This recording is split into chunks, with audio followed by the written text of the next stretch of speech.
All right, we've got standards and assessment next up.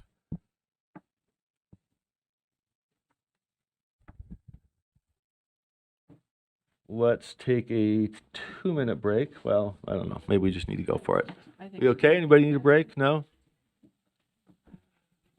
Who's up next? Chair Booth is up next. Do you want a quick break before we launch into standards and assessment? Are we ready to? We're ready to go? Okay, let's go ahead. Chair Booth, the floor is yours.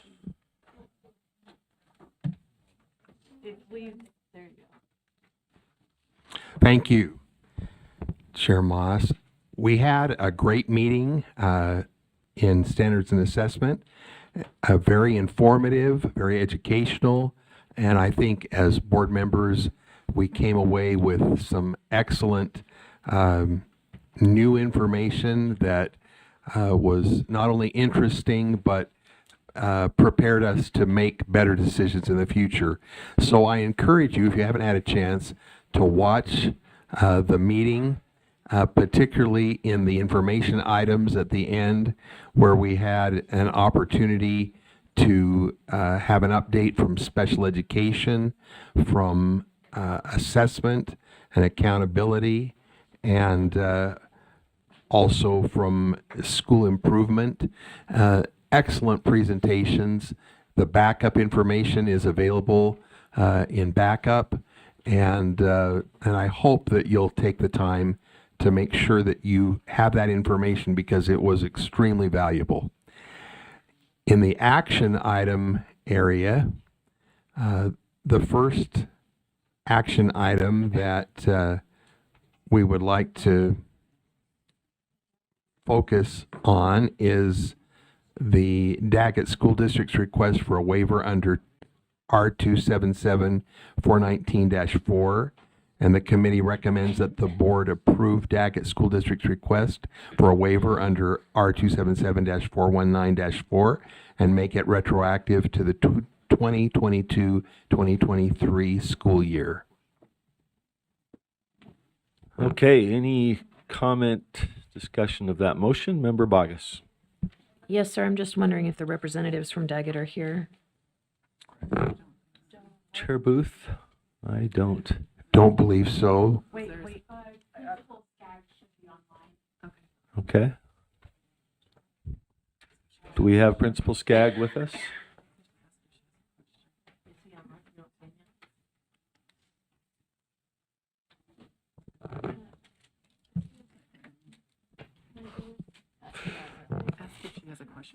All right, member Bogus, we're not sure if the principal's with us. Did you have a particular question you want us to direct to him or perhaps to somebody else?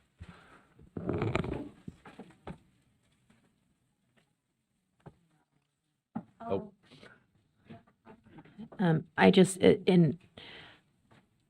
It's no secret that I think that districts should be able to do what fits within their community and their niche and unique environments and circumstances. I just see some data with regard to attendance and student achievement that causes me some consternation, and so I had sent out some query and I didn't hear back. So it's not. I'm not going to hold up the meeting over it. I would just like to see some information reconciling those two things, so that we are doing what's right by kids at all levels, even if there's only 7 of them in a grade. Was that data on Daggett or broad data, Member Bogus? I believe, sir, if I recall correctly, it was okay. Anyone you want to direct that to, or should we move on if there are other questions or comments? Okay, I don't. It doesn't look like we have the principal with us, right? Okay. This is a continuation. All right. Yeah. So there's some data on the survey that Daggett put out. The absence data, at least what I saw, was that absences were down with the 4-day work week. They got some kids in fairly extreme rural circumstances. I'm not the expert, though. If there's any other comment to that or other comments, let's put it to the floor. Yeah. I don't have the paperwork in front of me. I just have the agenda. But if I recall correctly, they're down, but they're still very, very high. And as an educator, I think it's a broad brush, but I think educators would say if students aren't present, we can't teach them.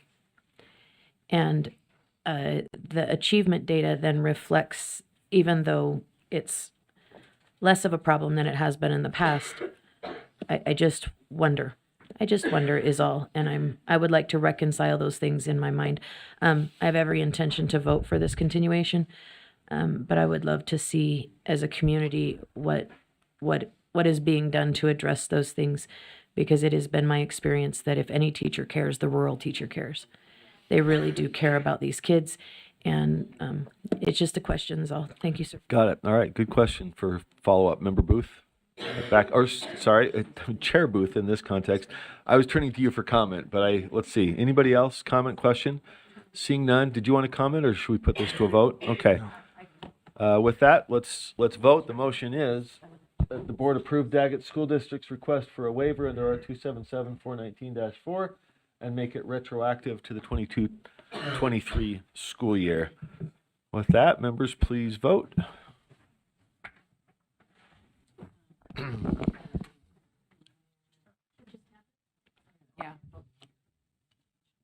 Then Natalie, it'll go dark. Okay. Because sometimes just tapping it won't. I have 12. I think let's see. Do we have everybody with us now? Emily, Member Green, could you give us your vote? Yes, You're a yes? correct. All right, thank you.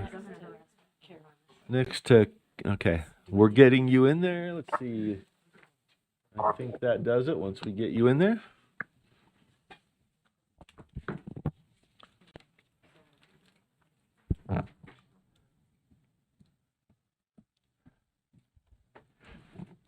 Okay, that is unanimous. Thank you. That motion passes. Back to you, Chair Booth. Thank you, Chair Moss. The next item, action item, has to do with the waiver for Board Rule 277-419-4, winter sport for the winter sports school.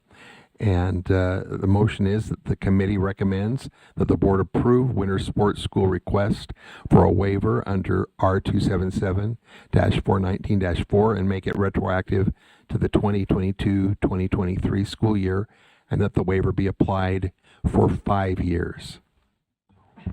Thank you. I believe this is also a continuation of a prior waiver approval. Any comment or question to that motion? Member Lear? Curious about and I was going to say the same thing about Daggett, but I'm curious why the retroactive request. Why was the request not made last year, or did I miss that? AAG Beal, thank you. Yes, thank you. So we had a couple of school districts that during the COVID waiver period, when the school days requirement was out, then they kind of lapsed on replying for the renewal of their waivers during that COVID period when that exemption was in place. And so just to kind of correct books and go back, because last year they should have applied for that waiver and then didn't. So we're just asking that they be retroactively applied so that moving forward, then the books are all in alignment. So the short answer is COVID lapse or something like Yes, that. Okay, yeah. thank you. No problem. Thank you, Ashley. Any other comment or question to that motion? If not, let's vote.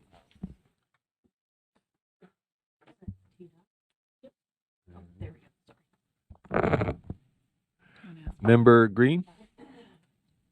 Yes, Thank you.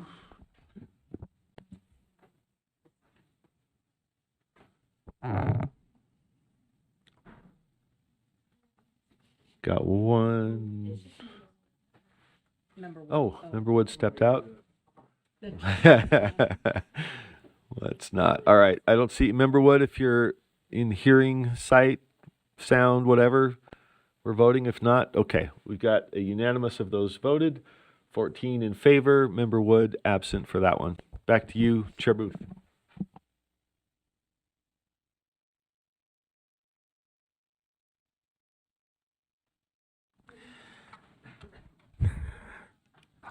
All right. The next action item is The committee recommends that the board approve and continue R277-704, Financial and Economic Literacy, Integration into Core Curriculum and Financial and Economic Literacy Student Passports as amended on second and final reading.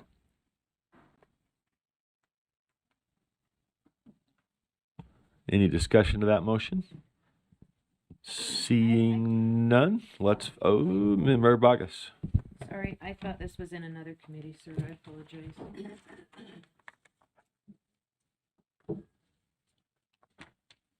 I have a couple questions. Just a couple questions. This is economic literacy, correct? Right.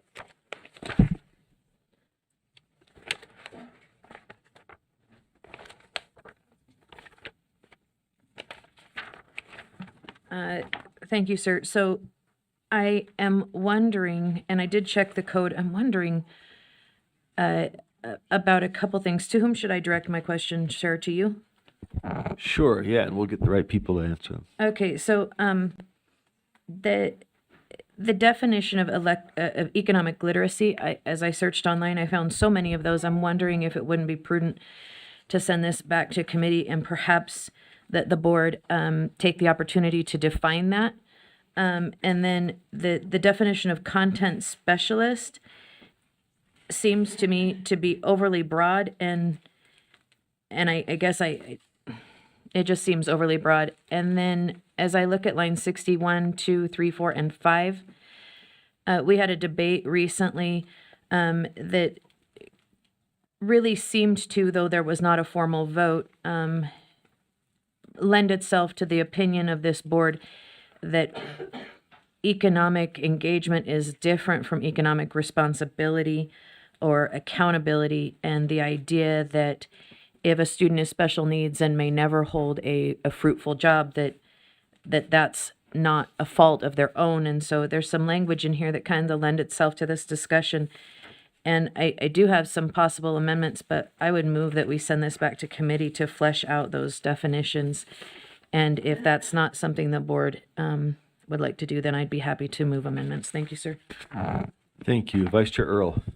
Yeah, just so you know, there are some other provisions in there that need to be changed too. But this is a continuation, and they are putting a committee together.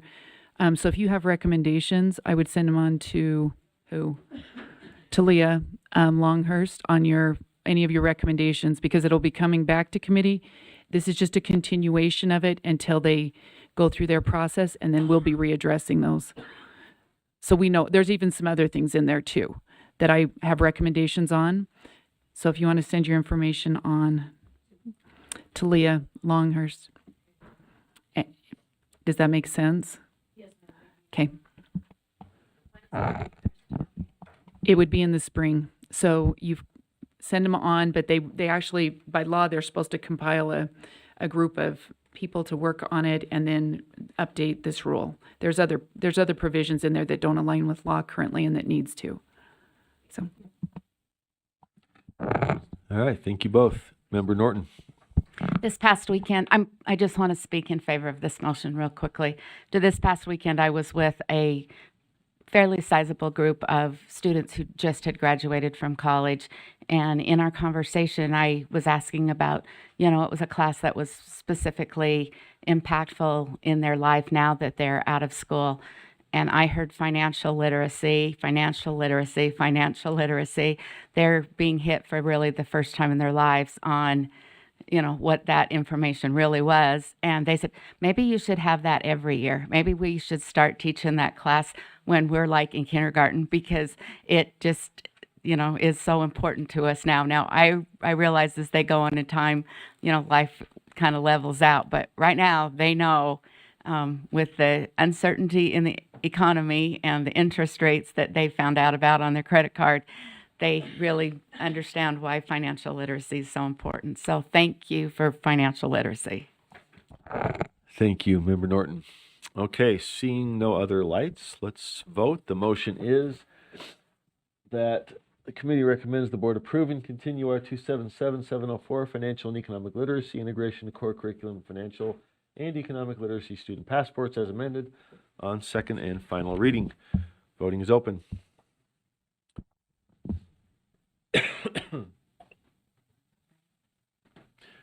Member Green? Yes. Member Green's a yes. We got one more. Oh, Member Hymas has stepped out. Member Hymas, if you're in earshot, we're voting on financial literacy rule. All right, we will go ahead, close the vote. That passes 14-1. Member Bogus voting no, and Member Hymas absent for that one. Back to you, Chair Booth.